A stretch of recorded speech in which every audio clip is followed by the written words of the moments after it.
안녕하세요. 축구 전문 기자 한준입니다.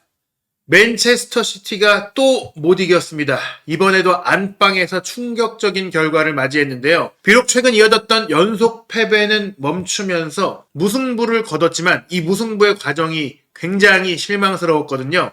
2024-2025 시즌 UEFA 챔피언스 리그 페이지 일정 5차전에서 황인범 선수가 맹활약한 페예노르트를 상대로 맨시티가 3대3으로 비긴 경기, 3대0으로 앞서가다가 경기 마지막 순간 내리 3골을 허용하면서 무너진 이 경기, 대체 어떤 일이 있었던 것인지 경기 주요 장면과 세부 기록을 통해서 분석해드리도록 하겠습니다.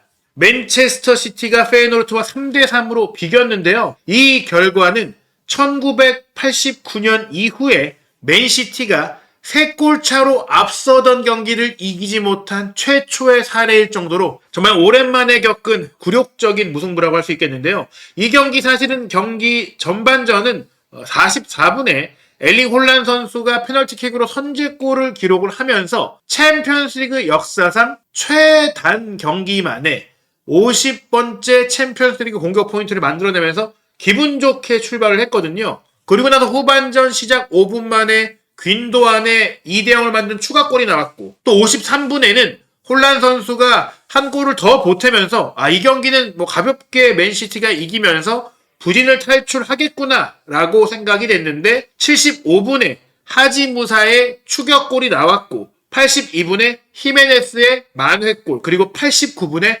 한치코의 동점골까지 나오면서 불과 14분 사이에 75분 이후 경기 마지막 15분 동안 3골을 내주면서 결과는 3대3 무승부로 끝난 것입니다. 말씀드린 대로 페예노르트가 0대3으로 지고 있다가 첫 번째 추격골, 만회골을 기록한 시점이 75분이었거든요. UEFA 챔피언스리그 대회 역사상 맨체스터 시티가 굉장히 굴욕적인 기록의 주인공이 됐는데요. 3골 차로 앞서던 경기가 사실은 3골을 따라왔던 그런 이변의 승부는 과거에도 없었던 건 아니에요. 그런데 75분까지 3대0으로 앞서다가 이거를 따라잡히면서 이기지 못한 팀은 맨시티가 사상 처음이라고 합니다. 과르디올라 감독이 바르셀로나 감독으로도 첫 부임 시즌에 트래블을 달성했고, 또 맨시티 감독으로도 트래블을 이뤘고, 정말 수많은 챔피언스리그의 영광스러운 기록들을 가지고 있는 감독인데, 올 시즌 들어서 정말 본인의 감독 커리어에 있어서 최악의 날들을 보내고 있는 불명예스러운 기록들이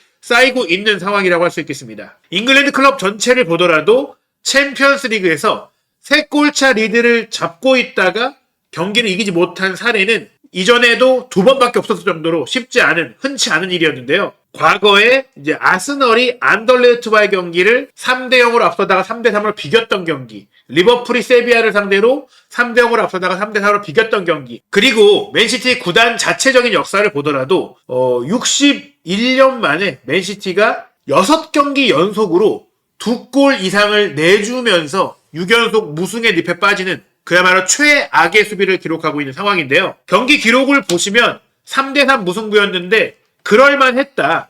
점유율은 물론 맨시티답게 홈경기이기도 했으니까요. 64%나 가져갔어요. 그런데 중요한 것은 기대 득점이에요. 얼마나 유효한 득점 기회를 만들어냈느냐.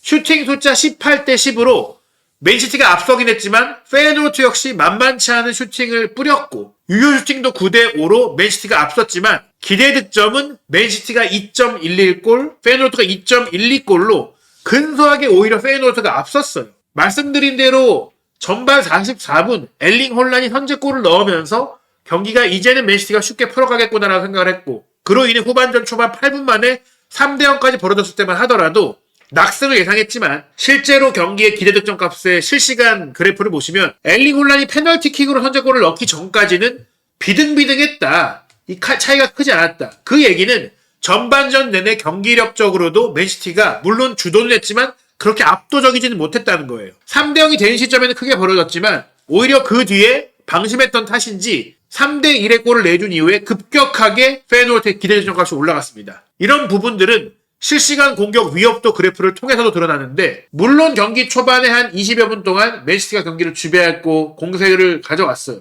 하지만 그러면서 한 번씩 올라왔던 페예노르트의 역습도 날카로웠거든요. 그러던 와중에 맨시티가 페널티킥으로 선제골을 넣게 되는데, 그 다음 후반전은 그 여세를 몰아서 두 번째 골, 세 번째 골이 연달아 터지면서 경기를 확실하게 압도했습니다. 그러나 그 뒤에 너무 안일하게 마지막 경기를 운영을 했다. 맨시티는 과르디올라 감독이 3대0의 상태에서 3명의 선수를 교체하고 나서 급격하게 공격 위협도가 사라졌고, 반대로 이 시점에 총 4명의 선수를 교체한 페예노르트는 연달아서 이 15분 사이에 3골을 터뜨리며 매우 높은 공격 위협을 보이면서 경기를 원점으로 돌린 것입니다. 득점 장면을 보시면 사실 조금은 행운이 따랐던 혼란에 선제골을 얻은 상황은 핸드볼 논란도 있었고 또 혼란이 넘어진 상황도 있었고, 어찌됐거나 코너킥 공격 상황에서 혼란이 이 페널티킥을 깔끔하게 성공시키면서 들어갔고, 또 후반전 시작하자마자 5분 만에 나온 두 번째 골도 어떻게 보면 오픈 플레이 상황이 아니라 세트피스 상황에서 효율적인 플레이를 통해서 또 행운이 따른 플레이를 통해서 맨시티가 골을 넣었는데요. 코너킥이 올라왔을 때 뒤로 흐른 것을 귄도안 선수가 바로 벼락 같은 슈팅을 때렸을 때 골문 앞을 에워싸고 있던 페예노르트 선수들을 막고 굴절됐기 때문에 골키퍼가 반응할 수가 없었어요. 이 장면을 다시 한번 뒤에서 보시면 귄도안의 슈팅이 날아왔을 때 수비를 막고 굴절되면서 골키퍼가 반응하지 못하고 실점을 했던 장면이 나왔죠. 그리고 나서 총공세를 펼치던 페예노르트의 뒷공간을 맨시티가 역습하면서 한 골을 더 넣은 겁니다. 그 얘기는 정상적인 지공 상태, 상대의 수비가 자리를 잡은 상태에서는 맨시티가 그 수비를 뚫어내면서 효과적인, 좀 치명적인 공격을 하지 못했다는 거예요. 이 장면도 보시면 귄도안의 패스를 받아서 우측 뒷공간을 무너뜨리고 들어간 장면, 반대로 넘어온 이 패스를 통해서, 반대로 넘어간 패스를 통해서 혼란이 가운데로 찔러 들어가면서 슬라이딩 슈팅을 밀어넣게 되거든요. 이 장면은 전형적인 역습 득점이었습니다. 그러니까 페예노르트가 2대0으로 끌려가니까 그들이 스스로 문제를 노출했기 때문에 수비적으로 허점이 나왔던 것, 그를 통해서 오픈 플레이의 득점이 사실상 처음 나왔던 거예요. 그런 과정 속에서 어떻게 보면은 맨시티의 수비 문제, 최근 6경기 연속으로 2골을 내주기는 과정에는 많은 경기를 오히려 뛰면서 부상 문제가 없었던 그바르디올의 집중력 문제가 또 한번 드러났습니다. 롱볼이 들어왔을 때 그바르디올이 안전하게 백패스를 하는 것 같았거든요. 근데 이 백패스가 미스가 났어요. 황당한 미스가 났고, 이때 하지 무사 선수가 빠르게 달려 들어가면서 이 패스를 낚아채게 됩니다. 즉 그바르디올의 백패스도 문제였지만 뒤에서 기다리고 있던 아칸지의 집중력에도 문제가 있었던 거죠. 이 상황에서 하지 무사가 에데르송을 가볍게 빠르게 제쳐내면서 빈 골문, 각이 없는 상태에서도 정확하게 마무리 슈팅을 연결하면서 챔피언스리그 레벨에서는 아슬아슬한 상황에서도 골을 넣을 수 있는 선수들이 충분히 있다. 맨시티가 더 이상 안심하고 편안하게 경기를 운영할 수 없다는 것을 보여주는 장면이 나온 겁니다. 그리고 82분 3대2의 추격골이 나왔을 때는 설계자가 황인범 선수였어요. 지금 보시면 등번호 4번으로 두건 조율사의 황인범 선수가 왼쪽 사이드로 공을 뿌려줍니다. 맨시티 수비 6명이 이건 지키겠다, 완전히 가운데를 에워싸고 있는 이례적인 상황이 나왔어요. 맨시티도 집중하고 수비를 하고 있는 거죠. 그 수비를 완전히 벗겨내는 패스를 황인범 선수가 내줬고, 그 패스를 받은 파이샹 선수가 바깥으로 나오면서, 선수들이 다 골문을 지키고 있으니까 바깥으로 나오면서 이걸 한 번에 넘겨버려야겠다라고 판단을 한 것이죠. 여기서 파이샹이 뒷공간으로 크로스 패스, 로빙스루 패스를 넘겼을 때 교체에 들어왔던 로톰바가 바깥에서 치고 들어갑니다. 즉 맨시티 수비수들도 본인들이 이렇게 3자의 움직임, 블라인드 사이드에서 움직임을 통해서 밀집 수비를 깨봤음에도 불구하고 본인들은 그런 상황을 막지 못하는, 정말 어떻게 보면은 지금 굉장히 현저하게 판단력이 떨어지지 않느냐, 뭐 그런 생각을 할 수 있거든요. 그 뒤로 빠진 공을 로톰바가 크로스 패스로 연결을 했을 때 어떻게 보면 맨시티 입장에서 불어냈겠죠. 에데르송 골키퍼와 또 골포스트 사이 공간으로 공이 빠져나가는데, 이게 골포스트를 때리고 에데르송의 다리를 맞고 뒤로 빠져나가면서 히메네스가 바깥으로 달려 들어왔고 몸으로 밀어넣게 되는 겁니다. 하지만 이걸 행운이라고 말할 수도 없는 게, 히메네스도 끝까지 집중을 했고 로톰바도 끝까지 집중을 했고, 무엇보다 황인범의 기점 패스, 파이샹의 크로스 자체가 맨시티의 밀집 수비를 대놓고 공략했던 이런 시야의 결과라는 것이죠. 이렇게 3대1을 만든 다음에 나왔던 마지막 세 번째 동점골 같은 경우에는 전방 압박을 하던 맨시티, 하이라인으로 옵사이드 트랩을 형성했던 맨시티의 수비 허점을 또 그대로 무너뜨리는 페예노르트의 플레이가 나오게 됩니다. 이 장면을 보시면 한 번에 이 하지무사 선수가 뒷공간을 찔러주는 스루패스를 전개하게 돼요. 이 스루패스를 받기 위해 움직였던 파이샹 선수가 빠른 속도로 정말 맨시티 수비 라인이 달려내려오지 못했던 체력적인 문제까지 겪을 때 에덴송이 막기 위해 뛰쳐나왔지만 그 에덴송까지도 파이샹이 침착하게 제쳐냈고요.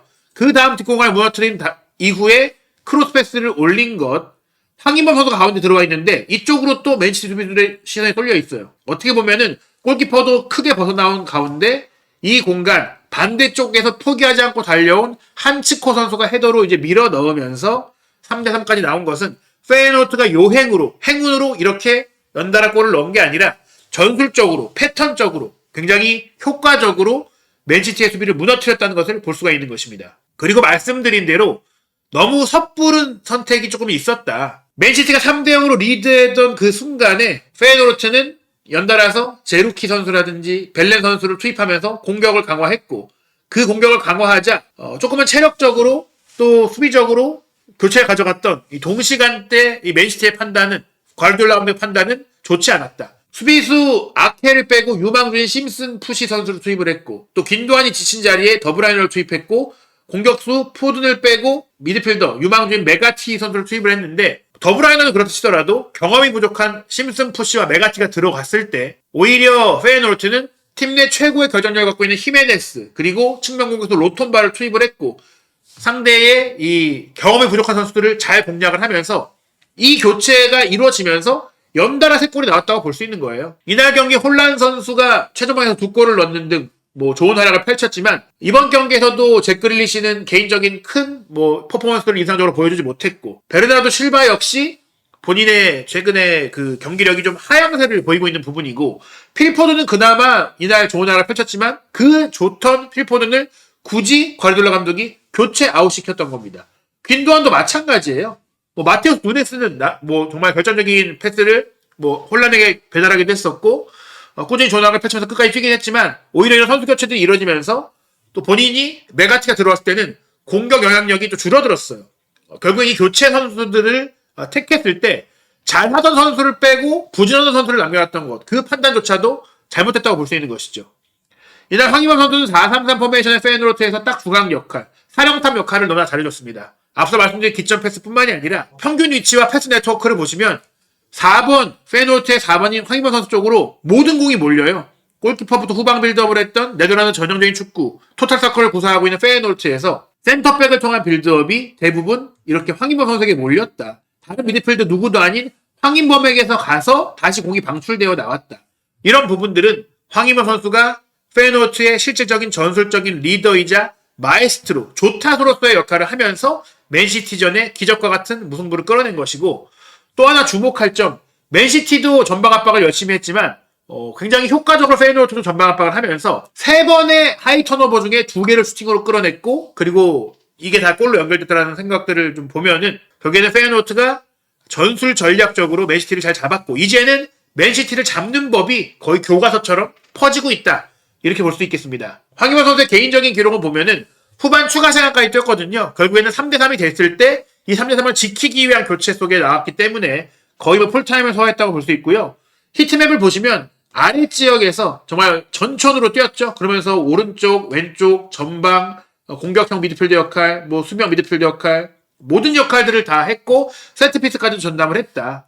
이런 기록들. 그러면서 또 분명히 역습을 하는 밀리는 소세 팀의 선수들은 패스 성공이 떨어질 수밖에 없는데 91%의 높은 패스 성공률을 기록을 했고, 키패스도 하나 있었고, 기점 패스뿐만 아니라 빅찬스도 하나 창출을 했어요. 이 빅찬스를 또 동료 선수들이 살렸다면 역전승도 가능했을 경기였다고 볼 수 있겠죠. 수비적으로도 가로채기 하나, 태클 3개 이런 것들을 기록을 하면서 공수 양면에 걸쳐서 황인범 선수 역시 맨시티전 무승부에 크게 기여했다고 볼 수 있겠습니다. 맨시티는 이번 경기 무승부로 인해 챔피언스리그 리그 페이지 5차전 결과 15위에 머물러 있습니다. 지금 아직 경기를 안 치는 팀들도 있기 때문에 더 아래까지도 하락할 수가 있는 상황이에요. 물론 페이노르트도 2승 1무 2패로 20위에 머물러 있는데요. 그래도 이 정도의 위치라면 페이노르트 입장에서는 플레이오프를 통한 16강 진출은 기대할 수 있는 의미 있는 승점을 얻었다고 할 수 있겠습니다. 맨시티의 앞으로의 일정이 굉장히 험난한데요. 12월 2일 월요일 새벽 1시에는 프리미어리그 선두 경쟁에 있어서 이 경기를 진다면 사실상 우승 가능성이 힘들어지는 리버풀과 원정 경기가 있고, 또 돌풍의 팀이자 역습 축구로 결과를 내고 있는 노팅엄 포레스트와 12월 5일 목요일 새벽 4시 30분에 또 경기가 있습니다. 마찬가지로 역습 능력이 뛰어난 크리스탈 팰리스와의 12월 8일 경기도 걱정이 되지만 남은 챔피언스리그 일정도 첩첩산중이에요. 12월 12일에는 유벤투스와의 경기가 있고, 또 파리 생제르맹도 지금 바이른에게 패배하면서 큰 위기에 몰려 있는데 7차전에 내년 1월에 치를 또 하나의 중요한 경기가 파리와의 원정 경기다 보니까 맨시티가 여러모로 힘든 상황에 놓여 있다고 볼 수 있겠습니다. 과연 맨시티가 언제 이 무승을 탈출할 수 있을지, 6경기 동안 이어진 이 무승의 끝이 언제 올지, 이번 리버풀과의 경기에 7연속 무승까지 빠지게 될지, 앞으로 이어질 과리올라 감독의 맨시티의 상황, 그리고 황인범 선수가 이끌고 있는 페이노르트의 소식도 한준TV를 통해 확인하시기 바랍니다.